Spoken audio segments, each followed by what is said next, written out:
Hello, नमस्कार मंडळी. तर दिवाळीच्या सुट्ट्यामध्ये आम्ही एक दिवस निघालो देवदर्शनाला. तर बघा, आधी आम्ही पोचलो उजनीच्या दर्ग्यावरती. तर भुसावळनं एकदम जवळच आहे हा उजनीचा दर्गा आणि खूप मान्यता आहे इथे या दर्ग्याची. तर हे जे कुंड आहे, हे आधी आतमध्ये होतं. या कुंडातून पाणी बाहेर यायचं असं, पण आता हे पूर्णपणे बाहेरच केलं आहे. त्यानंतर पिल्लू आणि मामा निघाले दर्ग्याच्या साईडने. मग आधी मम्मीने घेतली चादर आणि प्रसाद आणि मग निघालो आम्ही दर्ग्यामध्ये. तर मध्ये मामा पिल्लूला पण घेऊन गेला आणि बघा, तर त्यांनी असं दर्शन घेतलं. तर आता हे खूप छान बनवलेलं आहे दर्गामधून आणि मान्यता आहे या दर्ग्याची खूपच चांगली.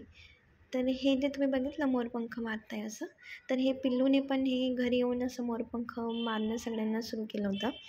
त्यानंतर हे बघा, इथे सगळे मन्नतचे धागे बांधले आणि ज्यांची काहीतरी इच्छा असते ते या दगडावरती हात ठेवून ती इच्छा मनामध्ये म्हणतात आणि दगड जर फिरला तर ती इच्छा पूर्ण होते असं म्हणतात. आणि त्यानंतर उजनीच्या दर्ग्यामध्ये पिल्लूला दिसला तोता, तर पिल्लूने तोता घेतला आणि पूर्ण वेळ मे तोता असं गाणं तिचं चालू होतं. त्यानंतर आम्ही पोचलो भैरवनाथ बाबा प्रसन्न देवस्थान नाळगाव. तर हे नाळगावचं मंदिर, माझ्या मम्मीचा खूप विश्वास आहे या देवावरती आणि हो, आमचा पण. आईचा विश्वास ज्या देवावरती बसतो, मुलांचा ॲटोमॅटिकली त्या देवावरतीच विश्वास बसतो. आणि ही जी मूर्ती आहे ते वारुळ आहे, हे पूर्ण वारुळातून निर्माण झालेली मूर्ती आहे. त्यानंतर आम्ही निघालो मुक्ताईच्या दिशेला.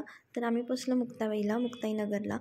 तर बघा, तिथे अशी छानशी मुक्ताबाईची मूर्ती आणि रखुमाई विठ्ठलांची मूर्ती. त्यानंतर संत ज्ञानेश्वर, गणपती, हनुमान आणि शिवशंकरांची पिंड, एवढं सगळं देव तिथे आहे. आणि इथून आम्ही निघालो घरी. तर घराच्या दिशेने जाताना बघा, आभाळ किती सुंदर झाले. Thank you for watching. Please like, share, subscribe my